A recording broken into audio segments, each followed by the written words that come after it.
আসসালামু আলাইকুম রহমতুল্লাহি ওয়া বারাকাতুহু। দেশ এবং প্রবাসে যে যেখান থেকে আমার এই ভিডিওটি দেখছেন সবাইকে জানাই আমার পক্ষ থেকে আন্তরিক শুভেচ্ছা অভিনন্দন।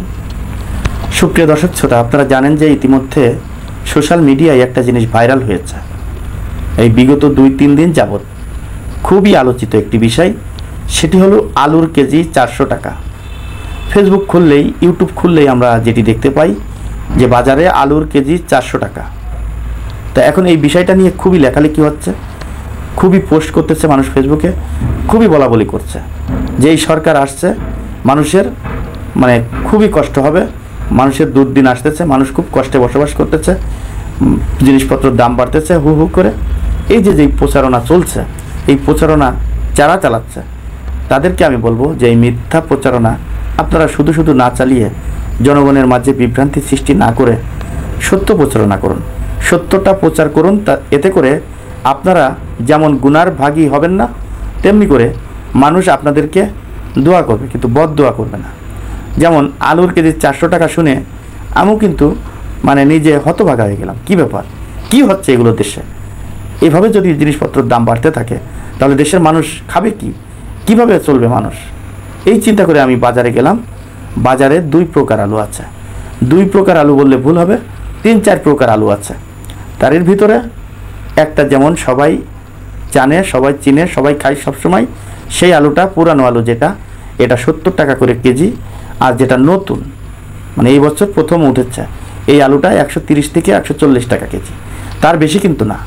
শুধু আমি যেই কথাটা বলছি এটা না, আপনারা social media, YouTube, Facebook search দিয়ে দেখতে পারবেন যে বাজারে যে কী দামে বিক্রি হচ্ছে এই আলু, এটি নিয়ে কিন্তু অনেকেই লাইভ করেছে, অনেকেই এটা নিয়ে প্রতিবেদন বানিয়েছে এবং দোকানদারের সাথে সরাসরি কথা বলেছে। এই ভিডিওগুলো আপনারা কিন্তু দেখলে বুঝতে পারবেন যে আসলে আলুর কেজি কত এবং এই সোশ্যাল মিডিয়ায় যেই কুবাগন্ডা ছড়ানো হচ্ছে এটা কতটুকু আসলে সঠিক কাজ তারা করছে। যেমন আমি কয়েকটা চ্যানেলে দেখলাম যে এই আলু নিয়ে রিপোর্ট করছে, তারা দোকানদারের সাথে কথা বলছে, আলু বলছে, কেউ বলছে 120 টাকা, কেউ বলছে 130 টাকা।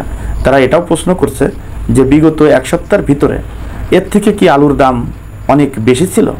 তখন বলছে না, 1 সপ্তাহের ভিতরে এমনকি 10 দিন 15 দিনের ভিতরেও এই একই দাম, অতএব 140 থেকে 160 টাকা সর্বোচ্চ, তার বেশি আলুর দাম বাড়ে নাই।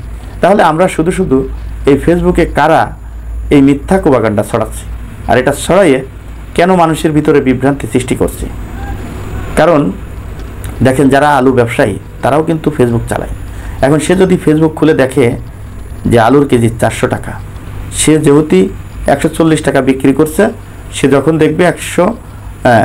যখন দেখবে আলুর কেজি 400 টাকা, সেও কিন্তু দাম বাড়িয়ে দেবে। তো অটোমেটিক দাম কিন্তু বাড়তে থাকবে। তাই এতে আপনারও ক্ষতি, দেশের মানুষেরও ক্ষতি, জনগণের ক্ষতি। তো জনগণের ক্ষতি না করে যেটা সত্য, যেটা সঠিক, যেটা সত্য, এই নিউজ প্রচার করুন। এতে করে যেমন আপনি মিথ্যার ভাগীদার হবেন না, পাপের ভাগী হবেন না, তেমনি করে জনগণের দিক থেকেও সুবিধা হবে। তো দর্শক, আজ এই পর্যন্তই। পরবর্তী ভিডিও দেখার অনুরোধ জানিয়ে এখানে বিদায় নিচ্ছি আমি মোহাম্মদ মিতুল হোসেন। আসসালামু আলাইকুম রহমতুল্লাহি ওয়া বারাকাতুহু।